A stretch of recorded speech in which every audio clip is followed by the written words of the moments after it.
Have you ever felt frustrated that your child keeps developing cavities despite your best efforts? Brushing and fluoride? That's not going to save your child's teeth if they're already weak. Let's talk about what works: a nutrient rich diet.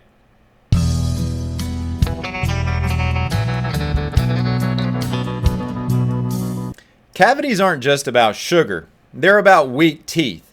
And weak teeth, well, those are a result of missing nutrients. And science backs this up, but most dentists aren't trained heavily in nutrition, and for whatever reason, whether it's lack of time or lack of desire to further delve into this with patients, they just don't talk about it. So you may be thinking, well, is there really any evidence for what you're saying? It sounds good on the surface, but where's the proof on this? Well, let me just start out by saying that there are peer-reviewed studies dating all the way back into the early 1900s.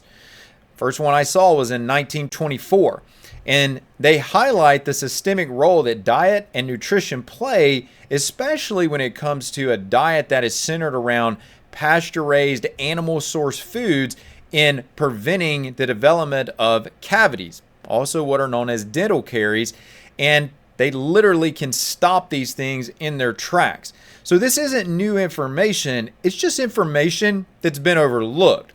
And I'm going to show you the best way to strengthen your child's teeth naturally with a nutrient-rich diet. It's well acknowledged that sugar feeds bacteria. In fact, the bacteria we typically talk most about when it comes to teeth and development of cavities is Streptococcus mutans. But weak teeth are really the problem here. What makes those teeth susceptible to the activity of those bacteria? Well, it's that weakness. Teeth need fat-soluble nutrients that you're going to know as vitamin A, vitamin D, vitamin K. Those are essential for the teeth to be able to stay strong. And if these are missing, even missing in small amounts, then sugar is going to cause damage to the teeth. And this is where a lot of research has focused on sugar and other fermentable carbohydrates as the primary cause of demineralization of the teeth. So essentially what we think about specifically as the teeth becoming weaker. But what is ignored in this is the role that nutrition plays in the mineralization process and offsetting that demineralization. And this is why most dentists don't get into this discussion, is because it's one that's going to take some time to help you understand where these foods come from, how these foods are going to make an impact. A lot of times it's just easier to say, don't eat sugar. But again, that's setting you up for not allowing the teeth to become strong, and we want to build good, strong teeth. Dental caries remain one of the most prevalent chronic diseases in childhood and adulthood. So if you think that, so what, it's a cavity, it's significant. These are an indication of the overall health of the body. And if you're missing these nutrients that are opening the door for cavities to manifest, that means the effect of these deficiencies is also having impact elsewhere. And that's where other chronic diseases come into the conversation. And just to give you perspective on this, as of 2016, there were approximately 46% of individuals from ages 2 to 19 that had been diagnosed with dental cavities, with dental caries. And when you look at the adult population, that number jumps up to 90% in the age bracket between 20 and 64 years of age. And some of these have been treated, some of them are not treated. Not everyone goes for dental health and dental checkups.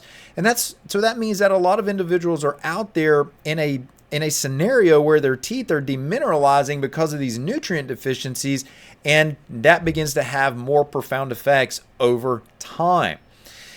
Now, we probably should, I mentioned vitamin A, vitamin D, vitamin K, but we really need to delve into these nutrients a bit deeper here and have a better understanding and not just talk about them at a superficial level. So let's do that, and then I'm going to transition over to where are the best sources to derive these nutrients from. So let's begin with vitamin A, and vitamin A is going to help with the enamel to allow it to properly form and develop. And it's also, vitamin A is also going to help with skeletal growth. And so if you've ever seen a skeleton, you'll notice that the teeth remain with the skeleton and they don't just deteriorate. So the fact that having a deficiency in vitamin A as someone is growing, they need vitamin A to develop a good skeleton, but you also need vitamin A to develop good dentition, good teeth structure.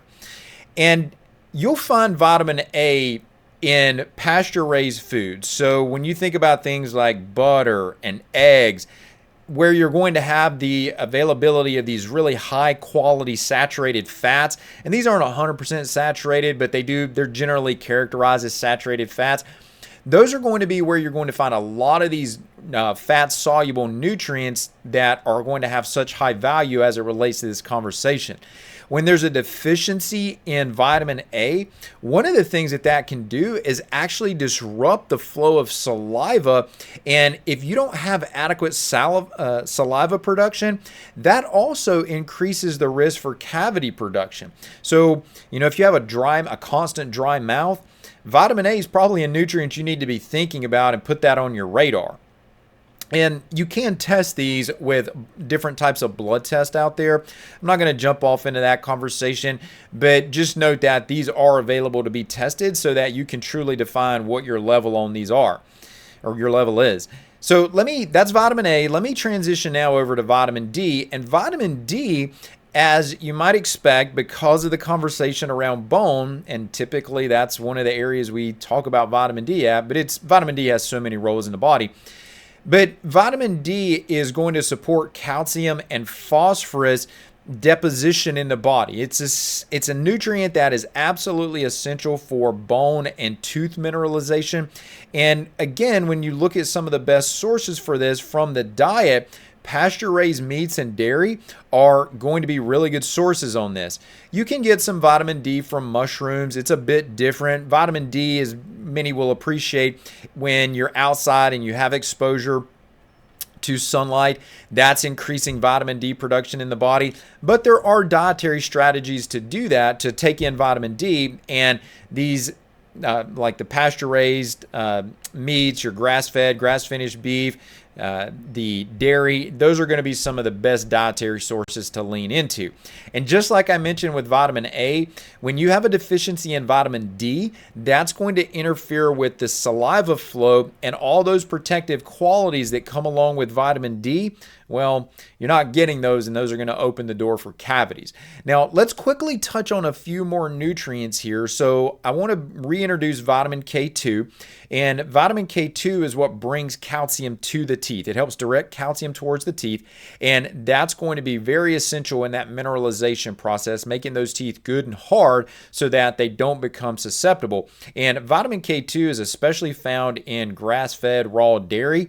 You can see dairy is one of these products that in many scenarios individuals have taken dairy out of their diet, and this is probably as a byproduct of having negative reactions to it, or hearing about the possibility for negative reactions and consuming a overly pasteurized source, or even just straight up saying a pasteurized source, versus harnessing the benefits of a raw dairy source. That's really what you want to look for here. Now, I mentioned calcium and phosphorus and how those are oh my goodness, how those are impacted by vitamin D. And keep in mind that when it comes to calcium and phosphorus, especially phosphorus is very rich in protein foods, especially your animal protein foods, and it's essential for that strong enamel. And so when you're ingesting in, whether it's beef, chicken, turkey, your egg sources, all of these are going to be good options for phosphorus, and they can come from an animal-based diet. The next nutrient that we need to just touch on here, and this will be the last one, and then I'm going to switch the opposite direction for you and talk about what you don't need to consume in your diet. But vitamin C is the last nutrient that we'll talk about here. And vitamin C is going to support collagen production in the dentin, which is a part of the teeth, and in the gum. So giving the base structure that the teeth are going to sit into and maintaining the integrity of that area. Well, when you're consuming fresh produce, so especially fruits, those are going to be high in vitamin C, and even animal organs can be a good source of vitamin C as well. And so whether you consume those organs directly or whether you consume it as a part of a blend, having some more organ meat in the diet can be a good avenue to get these in. Now, those are the things that we want to find avenues to get those into the body through an animal-based diet. However, we also need to think about what do we need to exclude, or even at a minimum just limit, while someone is trying to correct some of these issues that we're talking about with the teeth, with the development of cavities here. And so one of the things that we want to do is reduce the intake of phytates. Now, what are phytates? Well, phytates are going to bind up minerals, and we talked about calcium, we talked about some other minerals there, magnesium, zinc, phosphorus. These all come into this conversation. But these phytates bind to those, and they're going to inhibit the absorption of those minerals, and you're not going to see as much benefit from the intake of those minerals, so they don't ultimately make it to their destination, in this case the teeth, because of that inclusion of phytates. Phytates are heavily found in plant-based food. So especially if you're consuming the leafy parts of plants, and this is not a conversation pro or against that. That's not what we're doing here today. What we're doing is just talking about what is it going to take to build good, strong teeth so that those teeth aren't susceptible to the development of cavities. And the answer to that is that we need to make sure that the minerals that are being taken in are actually doing the work that we're anticipating.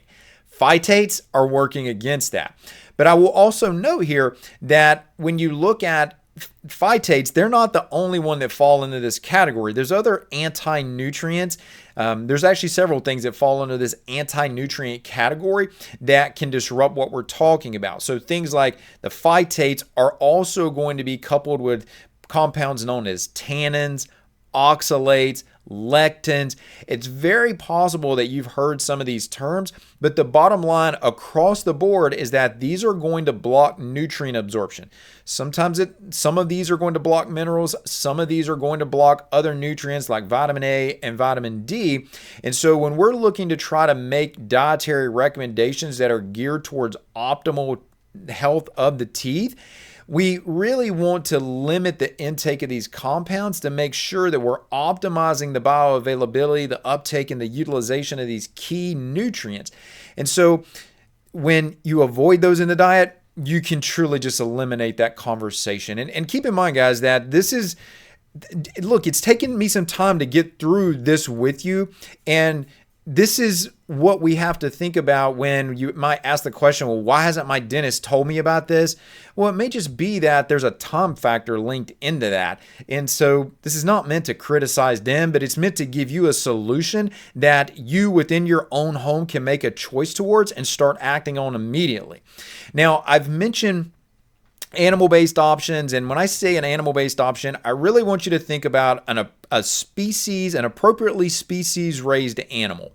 And so if that's poultry, chicken, and turkey, if you're thinking about duck or chicken eggs, that's an animal that is raised on pasture, that's able to roam, to pick into the earth, to grab bugs, and that's their optimization. If you're talking about beef, then we're going to be talking about grass-fed, grass-finished, so the complete making sure that those animals are finished on grass. That's going to give the highest level of fat quality, but it's also, if you think about some of these nutrients I've mentioned, the A, the D, those nutrients are found in fat sources. So let's make sure that when you ingest those fats, trying to incorporate in those nutrients like A and D, that the fats that you're pulling in are also optimal for you as well.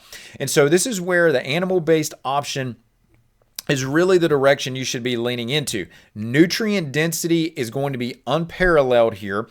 This diet is naturally, nutritionally balanced, and this is going to be counter to if you're having to take supplements, and you may need to do some supplementation in the early phases, but we don't want to just supplement out of this situation temporarily. We're looking to create a foundation here that you can continue to build on and not have to worry about your child starting to develop cavities again. And so we're creating a foundation with an animal-based diet. The higher availability of fat-soluble nutrients, that's something that's unique to an animal-based diet. You just don't find high levels of some of these other nutrients that I've mentioned, like the A and the D, the fat solubles. You're just not going to find a high quantity of those in plant-derived foods. And when you're doing this, the other thing is that consuming an animal-based diet eliminates the desire for foods that are processed. It causes your diet to inherently slant towards more single ingredient foods that are ideally going to satiate you, to allow you to have that full feeling and allow you to feel nourished. And the neat thing about that is that that is also doubling over and helping the health of your gastrointestinal tract. Now, I want to just to reinforce what I'm talking about, and I mentioned early in this conversation that this is not new information. And so some of you may be familiar with an individual, a dentist actually, named Weston A. Price. And Weston A. Price was a dentist, and he did research. He traveled the world looking at different communities of individuals and looking at the diet that they were following and what the impact on not just their dental health, but on their jaw structure. He looked at a lot of different things related to the face and the oral cavity and was able to see some consistencies between individuals that consumed their original diet. So what would be ideal, what most of us would consider not necessarily just to be animal-based, but a diet that was nutrient-rich and didn't have access to refined foods or processed foods. And he contrasted that to individuals that did. And when he saw this through this pioneering work that he did, what he saw is that for the individuals that were being consistent and having nutrient-rich foods and following animal-based principles, that they had strong teeth, they had minimal cavities, they had well-formed jaw structures. And when these groups adopted processed foods, their dental health, well, frankly, it just fell apart. It deteriorated, and it didn't deteriorate over years and years and years. It deteriorated pretty rapidly. So his findings are reinforcing what we're discussing here. And guys, this is at this point, this is information that is almost a century old. So when I tell you this is not new information, this is not something that whether it's me or someone else came up with, this is very foundational information that when you're trying to protect your dental health, this is the information you need to lean into. This is what's going to help offset those cavities on an ongoing basis. Now, I want to mention one other connection in this just to show you how integrated all of these things are, and it's how processed foods can play a role in disrupting gut health. And when you think about when you're consuming those foods that are processed, those processed foods are not just affecting the bacteria in the mouth, they're affecting the bacteria in the gastrointestinal tract. And if that plays out over time, that leads to a process known as dysbiosis. That's simply an imbalance of bacteria in the gastrointestinal tract. When that happens, it leads to poor nutrient absorption. Minerals don't get absorbed adequately. Fat-soluble nutrients don't get absorbed adequately. So a diet that is high in pasture-raised foods, it's naturally going to eliminate those processed foods. And as a byproduct of that, you not only change the microbes in the mouth, you also end up changing the microbes in the gut. And a stronger gut environment translates to better nutrient uptake, which in turn translates to stronger teeth. So let's just recap for just a second here. When you're looking at your child's health, yes, it's important to brush, but you also have to think not just about trying to remove things. Let me create an environment in their mouth, in their overall health, that is going to make their teeth more resilient. So it's not just about brushing, it's not just about flossing, it's not just about eliminating sugar. It's about the real need of having a consistently nutrient-rich diet that leans into animal-based foods. And if this information has opened your eyes, Well, tell you what, guys, just give me a little thank you there and go ahead and hit that like and subscribe button so I can bring you more information like this and you can keep making decisions and that are health related that you can act on your own. And drop a comment down below if your dentist has ever mentioned nutrition for cavities. I'd love to hear about it. I know some of these guys are out there. There's some really cutting edge dentists out there that are doing incredible work. Tell us about it. Let us know who's out there. We'd like to hear about that. So take a look at the next video here on the screen. I think you'll find just as much value from it as well.